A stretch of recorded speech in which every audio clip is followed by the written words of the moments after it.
Afghanistan, I think 57 times. I've seen our men and women in the military in action under the most difficult circumstances imagined. I would put the Border Patrol and Customs agents who are dealing with this crisis on par with them. They're incredibly dedicated Americans, and I don't know how they go to work every day. What they see in terms of small children, the overwhelming nature of this problem, I just don't know how they do it, and I want them to know that Henry and I consider you all and your families American heroes. So I've sent 3 letters. One with Congressman Cuellar to President Biden to put a new set of eyes on the problem, somebody we all trust, Jay Johnson. I hope you will consider that, Mr. President. And I stand ready to work with Jay or anybody else that has a rational plan for it.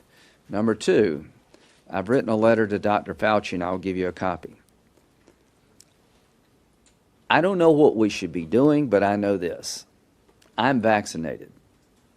I've tried to be a responsible citizen. If you're not vaccinated, you need to get vaccinated, because I think the risk to you and your family and the community goes down greatly. I think it is safe, and I think it is highly effective. How you control the COVID problem in America must include an analysis of the border. We've had 50,000 people released in the United States because the Border Patrol ran out of capability and capacity to hold them. They literally put them on buses and shipped them throughout the country. I dare say any of them were tested. I dare say that the system at the border is not controlling the problem associated with COVID coming from other countries. In Guatemala, the vaccination rate is less than 1%. So I've got a letter to Dr. Fauci. As you tell us what to do as a nation, you need to look at the situation at the border and give us an opinion as to whether or not it makes sense what we're doing. And let me tell you, I think it makes no sense. I have a German engineer who works for BMW in South Carolina. So Germany invested heavily in the BMW plant in Greenville, South Carolina, Greer, South Carolina.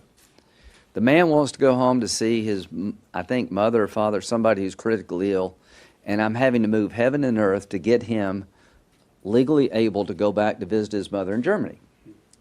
I can't go to Canada, you can't go to Europe because of COVID restrictions, but we're having 1.2 million people cross our border being detained with no rational policy at all. Probably the best thing for the German engineers, go down to the border, get caught, we'll probably send them into Germany. This makes no sense. It's dangerous. It needs to stop. So, Dr. Fauci, you need to answer my letter as to whether or not you understand what's going on at the border and what changes do we need to make, if any, to really deal with the COVID problem, because I think the super spreader event of all super spreading events is at our southern border. To Secretary Mayorkas, I wrote you a letter last week. Of the 1.2 million people who came here illegally, how many of them have been tested? How many of them have been released to the United States? How many positives were there? And what system do you have in place to ensure testing? What happens if somebody comes up positive?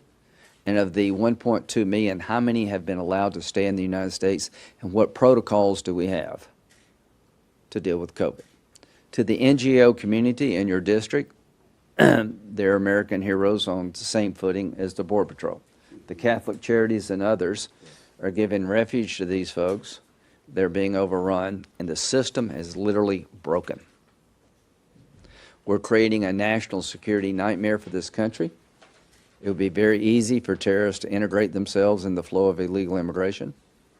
Our border communities are under siege. The hospitals are full. The cops are having to do more than they can possibly do. And it is now time to define the problem and fix the problem. Count me in for investing in Northern Triangle countries as part of a solution, but the pull factors have to change. And I just want to thank Congressman Cuellar for having the guts to speak truth to power, to let the administration know what's going on the ground, And what's so sad for me is I had a mask that said,